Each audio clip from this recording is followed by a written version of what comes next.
राधे राधे प्रिय मित्रों, आइए श्री कृष्णा के सुविचार में हमारे साथ इस आध्यात्मिक सफर में हमारा साथ दीजिए। जीवन में क्या करना है, यह रामायण सिखाती है।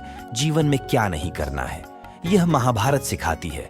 और जीवन को कैसे जीना है, यह भगवत गीता सिखाती है। वह सब कुछ करो जो तुम्हें करना है, लेकिन लालच से नहीं, अहंकार से नहीं, वासना से नहीं, ईर्ष्या से नहीं, बल्कि प्रेम, करुणा, नम्रता और भक्ति के साथ। जिस इंसान के चारों तरफ नकारात्मक लोग रहते हैं, उस इंसान का मंजिल से भटक जाना तय है। बुरे कर्म करने नहीं पड़ते हैं, यह तो हो जाते हैं, और अच्छे कर्म होते नहीं करने पड़ते हैं। राधा ने श्री कृष्ण से पूछा, प्रेम का असली मतलब क्या होता है? श्री कृष्ण ने हंसकर कहा, जहां मतलब होता वहां प्रेम ही कहां होता है। जीवन में कभी मौका मिले तो किसी के लिए सारथी बनना स्वार्थी नहीं। असली खुशी की कुंजी यही है कि अपने मन से इच्छाओं के बोझ को हल्का कर दो, अपना दिल अपने काम पर लगाओ, इसके इनाम या परिणाम पर नहीं। अगर आप किसी को छोटा देख रहे हैं तो आप उसे या तो दूर से देख रहे हैं, या अपने भीतर के अहंकार से युद्ध हो, या जीवन सफलता केवल 3 शस्त्रों से प्राप्त होती है, धैर्य, धर्म और साहस। वह सब कुछ करो जो तुम्हें करना है, लेकिन लालच, अहंकार, वासना या ईर्ष्या से नहीं, बल्कि प्रेम, करुणा, नम्रता और भक्ति भाव से अपने अनिवार्य कर्तव्य का पालन करें, क्योंकि कर्म करना वास्तव में कर्म ना करने से बेहतर होता है। कल की फिक्र मत करो, जिस ईश्वर ने आज तक संभाला है तुम्हें वह आगे भी संभाल लेगा। श्री कृष्ण कहते हैं, कठिन समय में समझदार व्यक्ति रास्ते खोजते हैं और कायर व्यक्ति बहाने। श्री कृष्ण कहते हैं, अगर तुम्हें किसी ने दुख दिया है तो बुरा मत मानना, क्योंकि लोग उसी पेड़ पर पत्थर मारते हैं जिस पेड़ पर ज्यादा मीठे फल लगते हैं।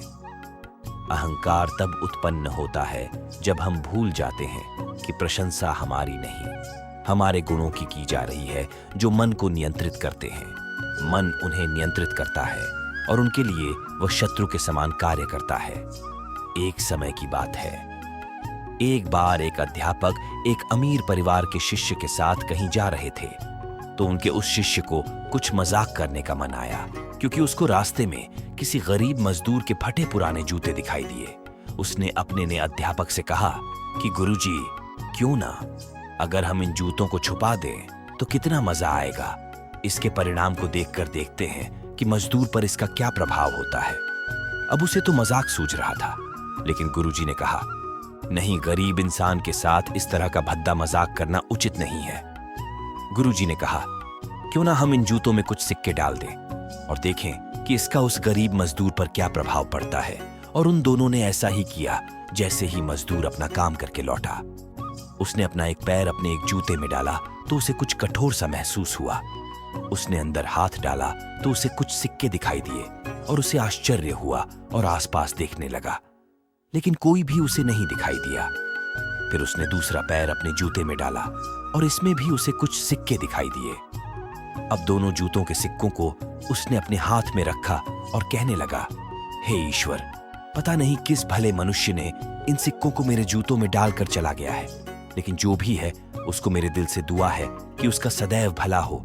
उसने बहुत ही नेक कर्म किया है, ताकि इन पैसों से मैं अपने बच्चों और पत्नी के लिए कुछ खाना और दवाइयां ला सकूं। और इतना बोलकर वह चला गया।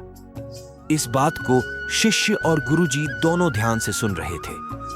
अब गुरुजी ने शिष्य से पूछा, अब तुम मुझे बताओ कि तुम्हें कैसा महसूस हुआ, तुम्हारी पहले वाली मजाक या मेरा? यह तरीका तो उसने कहा, गुरुजी मुझे क्षमा कर दीजिए, अब मुझे समझ आ गया कि खुशी किस चीज में है। जब हम किसी का मजाक उड़ाते हैं तो उसमें कुछ पल के लिए हमें आनंद तो मिलता है, लेकिन इससे हमें बद्दुआ मिलती है। लेकिन वहीं अगर हम किसी मनुष्य की मुश्किल परिस्थिति में मदद करते हैं, और जिसकी भी हम मदद करते हैं उसे भी नहीं पता कि हमने उसकी मदद की है, लेकिन अंदर ही अंदर हमें पता है कि हमने उस इंसान की मदद की है, और यही सच्ची खुशी है। जब हम दूसरों को खुशी देते हैं तो हमें भी सच्ची खुशी मिलती है। इसी तरह खुशियां बांटते रहिए, लोगों की मदद कीजिए और दान करते रहिए। आप जितने में सक्षम हो, जितना भी आपसे बन पड़े, दान करें। ऐसे व्यक्ति के लिए जो आपके शब्दों को महत्व नहीं देता, नर्क जाने के 3 द्वार हैं, क्रोध, लोभ और काम। समय कभी किसी के लिए नहीं रुकता। व्यक्ति जो चाहे वह बन सकता है, यदि वह विश्वास के साथ अपने वांछित वस्तु पर लगातार चिंतन करता रहे। मन की हलचल होश, सांस और भावनाओं के माध्यम से भगवान की शक्ति सदैव आपके साथ है। शांत रहने से सभी दुखों का अंत हो जाता है और शांत मन मनुष्य की बुद्धि को शीघ्र ही स्थिर करने में और परमात्मा से मिलन करने में सहायता करता है। जो बात सच पर आधारित होती है उसे कहने करने मानने से हमें कभी नहीं डरना चाहिए। जो मार्ग ईश्वर ने आपके लिए खोला है उसे कभी भी कोई बंद नहीं कर सकता। जीवन में आधे दुख इस वजह से आते हैं क्योंकि हमने उनसे आशाएं बना रखी हैं जिनसे हमें नहीं बनानी चाहिए थी। व्यक्ति का सुख दुख, मान अपमान, लाभ हानि का एहसास करना मन की शरारत है। आत्मा का इससे कोई लेना देना नहीं है। जय श्री कृष्ण। धन्यवाद।